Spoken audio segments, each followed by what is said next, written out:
दोस्तों, पिछली वीडियो के माध्यम से आप लोगों को बताया गया था कि हम एक्टिव और पैसिव वॉइस के सेंटेंसेस को बनाने के नियमों के बारे में, इनके कैसे बनाए जाते हैं, क्या नियम होते हैं, इनकी जानकारी देने के लिए बताया था। और ये बताया था कि आपको किस प्रकार से इनके टेंसेस के मुताबिक जो है एक्टिव वॉइस के सेंटेंसेस को पैसिव वॉइस में परिवर्तित किया जाता है। और इसके बाद जो है इस श्रृंखला में आपका प्रेजेंट इंडेफिनिट टेंस के सेंटेंसेस की पैसिव वॉइस बना करके आपको बताई गई। आज इसी श्रृंखला के अंतर्गत हम आपको प्रेजेंट कंटिन्यूअस टेंस के सेंटेंसेस की पैसिव वॉइस किस प्रकार से बनाई जाती है ये बताने की कोशिश करेंगे। जिस किसी ने भी हमारे चैनल को अभी सब्सक्राइब नहीं किया होगा तो आप लोग पहले चैनल को सब्सक्राइब कर लीजिए। आप सबका इस चैनल शिक्षक ऑनलाइन पर आपका स्वागत है। आपको ज़्यादा से ज़्यादा संख्या में लोगों को शेयर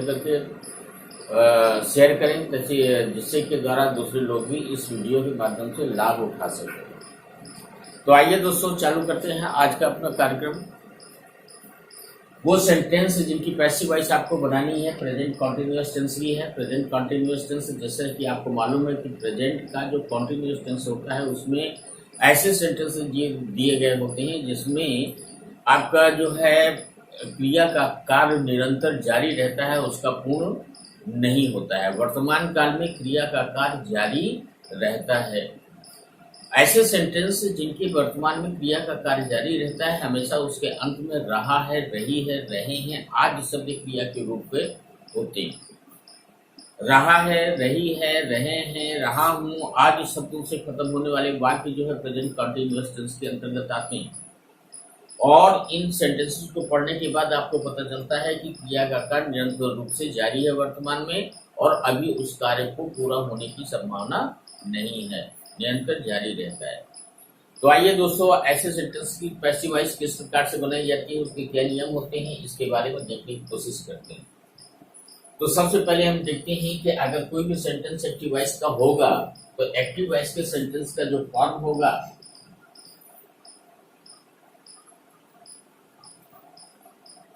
वो आपका जो भी प्रेजेंट कंटिन्यूअस टेंस के सेंटेंस बनेंगे उनमें सबसे पहले जो अफर्मेटिव सेंटेंस होंगे, हम नंबर 1 इसमें डाले दे रहे हैं।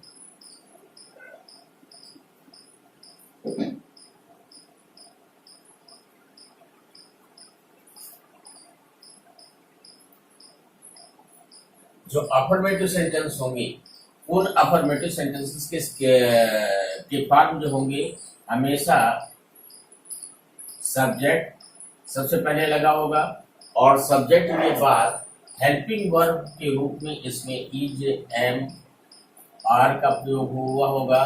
फिर इसके बाद ये जो इसकी प्रिंसिपल वर्ब होगी, प्रिंसिपल वर्ब की जो होगी वो हमेशा अपने आईएनजी फॉर्म पे होगी।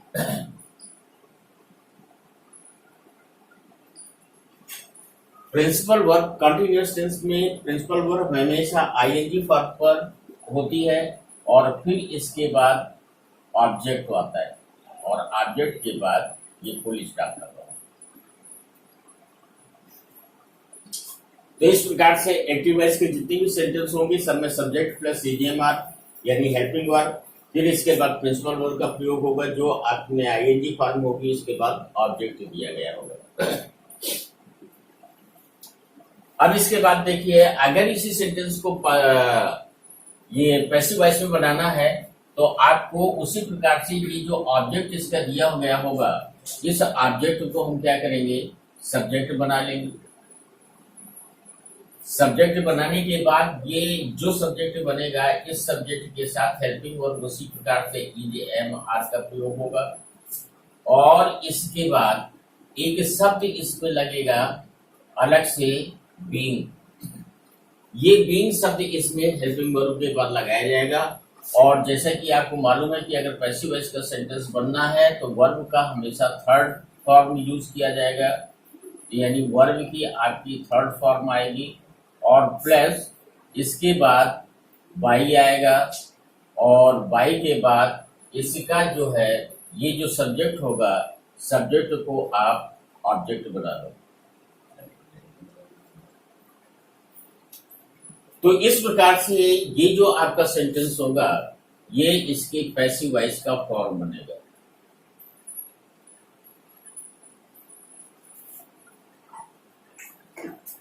तो आपने देखा है कि किसी भी एक्टिव वॉइस के सेंटेंस को जब पैसिव वॉइस में कन्वर्ट करेंगे तो पैसिव वॉइस में कन्वर्ट करने का ये तरीका आपका जो है इस नियम के बाद जो है किया जाएगा। अब इसका एक एग्जांपल लेते हैं, जैसे कि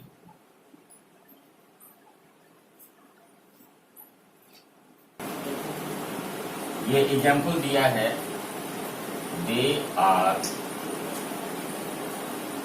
प्लेइंग ए क्रिकेट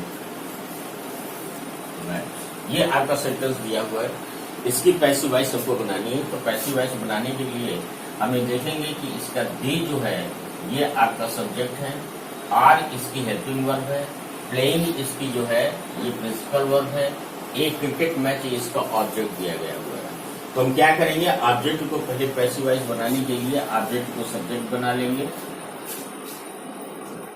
तो एक क्रिकेट मैच पहले आ जाएगा,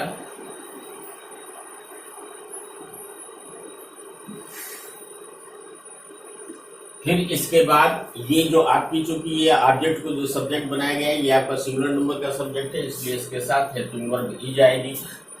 और इज के बाद आपका क्या आएगा, ये बीइंग लगाया जाएगा। बीइंग लगा दिया गया, और बीइंग लगाने के बाद हम वर्ब की थर्ड फॉर्म यूज करेंगे। तो प्ले इसका वर्ब है, इसका थर्ड फॉर्म प्लेड हो जाएगा। तो एक cricket match is being played, और इसके बाद बाई लगा देंगे, और बाई लगाने के बाद ऑब्जेक्ट आएगा। ऑब्जेक्ट इसका सब्जेक्ट होगा, सब्जेक्ट को ऑब्जेक्ट बनाएंगे। तो एक cricket match is being played by, ये यहाँ पर सब्जेक्ट आपका प्रोनाउन फॉर्म में है, इसलिए इसको जब हम ऑब्जेक्ट बनाएंगे तो ये दे का देम हो जाएगा। तो ये हो गया एक cricket match is being played by them. एक एग्जांपल और देखिए, जैसे मान लीजिए कोई एक्टिव वॉइस का सेंटेंस दिया हुआ है,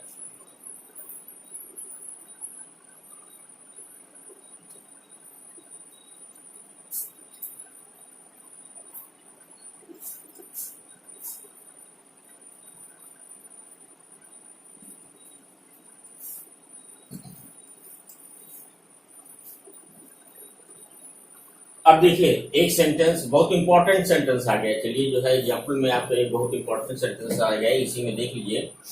ये mister Verma is teaching us English. यहाँ पर देखिए ये मिस्टर वर्मा जो है ये इस दिए गए सेंटेंस के सब्जेक्ट है। इज ये है आपका हेल्पिंग वर्ब है, टीचिंग इसकी जो है ये प्रिंसिपल वर्ब है, आज इसका ऑब्जेक्ट है, और इंग्लिश जो है ये इसका ये भी ऑब्जेक्ट। तो आप देख रहे हो कि एक ही सेंटेंस में आपके दो ऑब्जेक्ट हो गए, यानी डबल ऑब्जेक्ट। ऐसे सेंटेंस जिसमें एक ही सेंटेंस में दो ऑब्जेक्ट एक साथ यूज किए गए हों तो ये डबल ऑब्जेक्ट वाले सेंटेंस कहलाते हैं। इसमें अब ये एक कंफ्यूजन पैदा होगा कि अगर दो ऑब्जेक्ट एक साथ किसी सेंटेंस में प्रयोग किए गए हैं तो इनकी भी पैसिव वॉइस कैसे बनाएंगे। तो इसमें कंफ्यूज होने की बात बिल्कुल नहीं है। आप जरा इसके बारे में थोड़ा सा आप कॉन्सेप्ट क्लियर कर लीजिए। अगर आपका कॉन्सेप्ट क्लियर हो गया तो आपको कोई दिक्कत नहीं आएगी। देखिए ऐसे सेंटेंस जिसमें से दो ऑब्जेक्ट एक साथ प्रयोग किए जाते हैं, तो एक ऑब्जेक्ट किसी जो है लिविंग थिंग्स के लिए होता है और एक ऑब्जेक्ट किसी नॉन लिविंग थिंग्स के लिए यूज किया जाता है। यहाँ पर फॉर एग्जाम्पल देखिएगा mister Verma is teaching us English. तो यहाँ पर ये जो अस ऑब्जेक्ट दिया गया है पहला, ये ऑब्जेक्ट जो है अस किसी लिविंग थिंग्स के लिए है, और ऑब्जेक्ट इंग्लिश जो दिया गया है ये इंग्लिश आपका जो है ये नॉन लिविंग थिंग्स है। हमेशा जब किसी सेंटेंस में दो ऑब्जेक्ट एक साथ प्रयोग किए जाते हैं तो ऐसी दशा में एक ऑब्जेक्ट आपका लिविंग थिंग्स के लिए यूज किया जाता है और एक ऑब्जेक्ट जो है नॉन लिविंग थिंग्स के लिए यूज किया जाता है। तो अगर मान लीजिए ये लिविंग थिंग्स के लिए जो ऑब्जेक्ट यूज किया जाता है उसे हम इनडायरेक्ट ऑब्जेक्ट कहते हैं, उसे हम इनडायरेक्ट ऑब्जेक्ट कहते हैं, और जो नॉन लिविंग थिंग्स के लिए उपयोग किया जाता है उसे हम डायरेक्ट ऑब्जेक्ट कहते हैं। उसे हम क्या कहेंगे? डायरेक्ट ऑब्जेक्ट कहते हैं।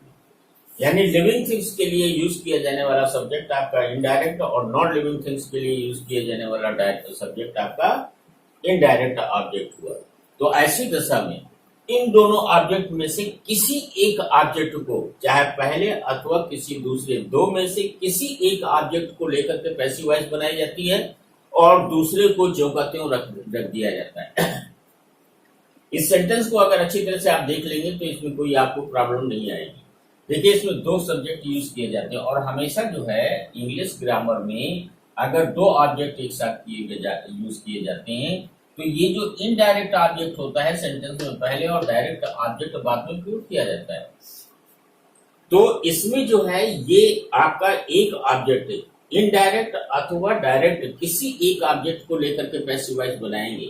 तो जिस ऑब्जेक्ट को लेकर के पैसिव वॉइस बनाएंगे वो तो चेंज किया जाएगा, और जो ऑब्जेक्ट शेष बचेगा वो जो कहते हो लास्ट में यूज कर दिया जाएगा। देखिए, मान लीजिए अगर हम इस ऑब्जेक्ट को लेकर के हम इसकी पैसिव वॉइस बना रहे हैं, तो पैसिव वॉइस बनाने के लिए क्या करेंगे? ये जो अस है ये आपका प्रोनाउन फॉर्म में दिया हुआ है, तो प्रोनाउन फॉर्म में दिए गए सेंटेंस को जब हम सब्जेक्ट के रूप में कन्वर्ट कर देंगे तो इसकी पैसिव वॉइस बनाने के लिए हम इसको अस को सब्जेक्टियल फॉर्म में चेंज कर देंगे। तो अस का सब्जेक्टियल फॉर्म आपका वी हो जाएगा। तो इसको लेकर के हमने सब्जेक्ट कन्वर्ट कर लिया, वी आया। अब वी आपका प्लूरल नंबर का सब्जेक्ट हो गया, तो इसके साथ helping verb is am are में से आर का प्रयोग किया जाएगा, और इसके बाद बीइंग शब्द आएगा, जोड़ा जाएगा। तो यहां पर बीइंग लगा देंगे, और बीइंग लगाने के बाद वर्ब की थर्ड फॉर्म आएगी। यहां पर वर्ब आपकी टीच है, तो टीच की थर्ड फॉर्म टॉट कर देंगे, तो वी आर बीइंग टॉट। और ये जो वर्ब की थर्ड फॉर्म जहां पर प्रयोग होगी इसके तुरंत बाद जो है हम दूसरा वाला ऑब्जेक्ट प्रयोग करेंगे। ये ऑब्जेक्ट, दूसरे वाले ऑब्जेक्ट का जो स्थान होता है वो हमेशा वर्ब के बाद आता है, ये बात का ध्यान रखिएगा। तो वी आर बीइंग टॉट, और दूसरा वाला ऑब्जेक्ट हमारे पास क्या बचा है? इंग्लिश। तो इंग्लिश को हम यहाँ कर देंगे, we are being taught English, और इसके बाद बाई, और बाई के बाद ये जो आपको का सब्जेक्ट है, सब्जेक्ट को ऑब्जेक्ट बना लेंगे। तो यहां पर बाई मिस्टर वर्मा, सेंटेंस बनेगा we are being taught English by mister Verma. तो इस प्रकार से ये सेंटेंस अगर डबल ऑब्जेक्ट वाले सेंटेंस होते हैं तो इस प्रकार से जो है ये डबल ऑब्जेक्ट वाले सेंटेंसेस की प्रिंसिपल पैसिव वॉइस बनाई जाती है। ठीक है, अब चलते हैं आगे नेगेटिव सेंटेंस देखेंगे। नेगेटिव सेंटेंस में अंदर क्या होगा? ये जो आपका जो सेंटेंस दिया गया है सब्जेक्ट, उसका फॉर्म होगा सब्जेक्ट प्लस एजएमआर प्लस नॉट आएगा, और ये प्रिंसिपल वर्ब की आएगी। उसको एक नजर देख लीजिए। अब अगर यहां पर कोई नेगेटिव सेंटेंस दिया हुआ है,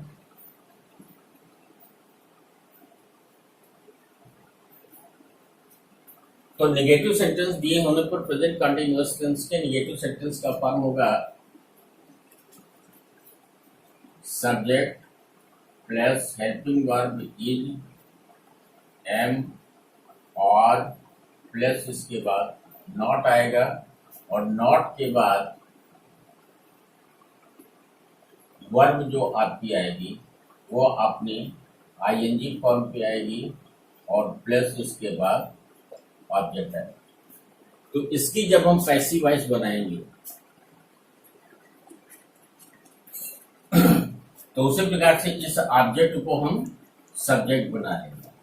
यानी जो सेंटेंस का ऑब्जेक्ट होगा, ऑब्जेक्ट को सब्जेक्ट बना लिया जाएगा, और फिर इसके बाद इसके मुताबिक helping verb is am are का यूज किया जाएगा, और फिर इसके बाद नॉट शब्द का यूज किया जाएगा।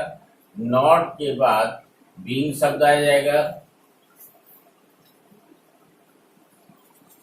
फिर इसके बाद वर्ब जो है अपने थर्ड फॉर्म पे आएगी, और फिर इसके बाद बाई आएगा, और बाई के बाद ऑब्जेक्ट जो कि दिए गए सेंटेंस का सब्जेक्ट है। तो इस प्रकार से इस फॉर्म के मुताबिक आपको जो है निगेटिव सेंटेंसेस की पैसिव वॉइस बनाएंगे। जैसे कोई एक एग्जाम्पल देख लीजिए।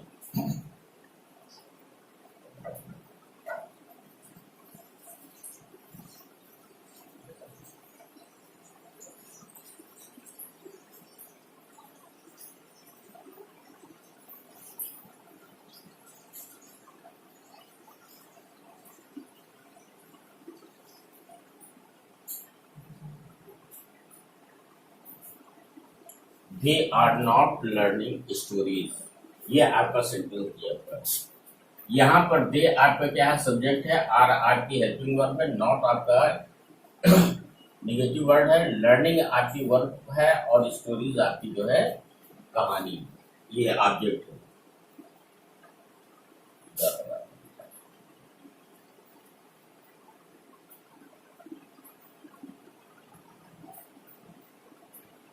तो इस प्रकार से जो है अब जब हम इसकी पैसिव वॉइस बनाएंगे तो इसी नियम के मुताबिक, इसी के दिए गए फॉर्म के मुताबिक बनाएंगे।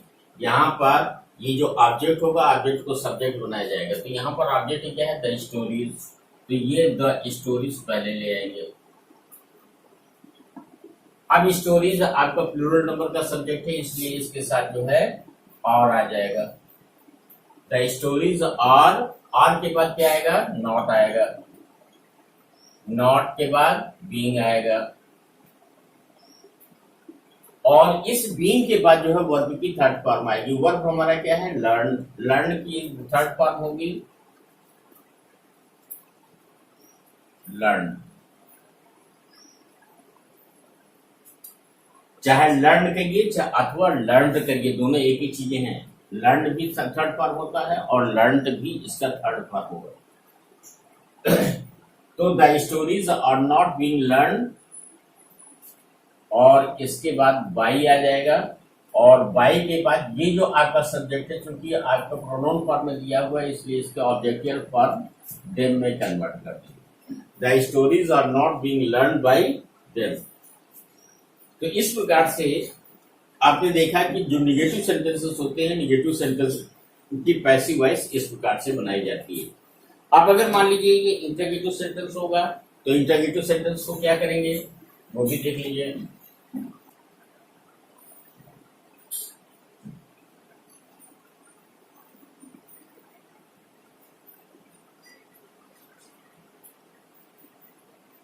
ये इंटरगेटिव सेंटेंस है। इंटरगेटिव सेंटेंस में आप क्या करेंगे कि अगर पहले इसका एक्टिव वॉइस का फॉर्म देखिएगा, एक्टिव वॉइस का सेंटेंस का फॉर्म क्या होगा।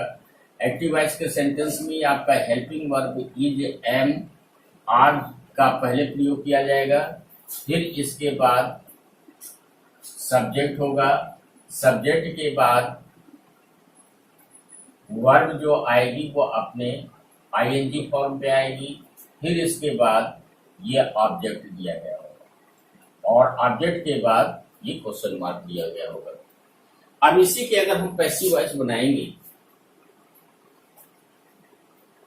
तो पैसिव वॉइस बनाने के लिए हम क्या करेंगे, ये आपका जो पहले देखिए सब्जेक्ट को ऑब्जेक्ट बनाया जाएगा, तो ऑब्जेक्ट को सब्जेक्ट जब बनाएंगे तो ये आपका जिस नंबर का बनेगा उसी के मुताबिक जो है इज, एम, आर का प्रयोग किया जाएगा। तो यहां पर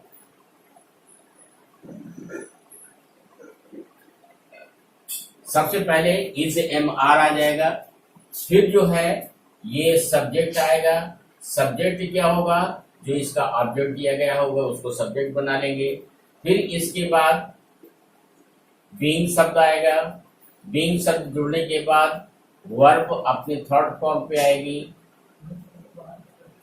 और फिर इसके बाद बाई आएगा, और बाई के बाद ऑब्जेक्ट आएगा जो कि इसका सब्जेक्ट होगा, और फिर इसके बाद जो है यहाँ पर क्वेश्चन मार्क आएगा।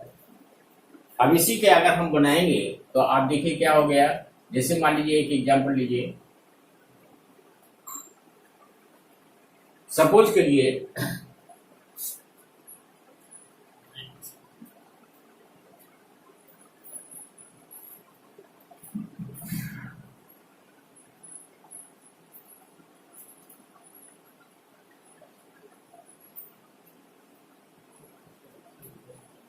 ये सेंटेंस दिया गया है, are they helping the poors. ये प्रेजेंट कंटिन्यूअस टेंस का इंटरोगेटिव सेंटेंस दिया गया है। इसकी जब हम पैसिव वॉइस बनाएंगे, तो पैसिव वॉइस बनाने के लिए हम पहले से ऑब्जेक्ट को सब्जेक्ट बनाएंगे। ऑब्जेक्ट आपका क्या है? The poors. द पुअर्स का आपका ये सिंगुलर नंबर का सब्जेक्ट है कि प्लूरल नंबर को, इसको देखा जाएगा। तो देखने पर पता चला है कि द पुअर्स आपका प्लूरल नंबर का सब्जेक्ट है। तो अब हम देखेंगे इसके साथ हेल्पिंग वर्ब कौन सी आएगी। पुअर चूंकि प्लूरल नंबर का सब्जेक्ट है इसलिए इज एम आर में से आर आएगा, तो सबसे पहले आर लगा दें। और फिर इसके बाद सब्जेक्ट बनाएंगे आर द पुअर्स, और पुअर्स के बाद फिर बीइंग आएगा, आर द पुअर्स बीइंग।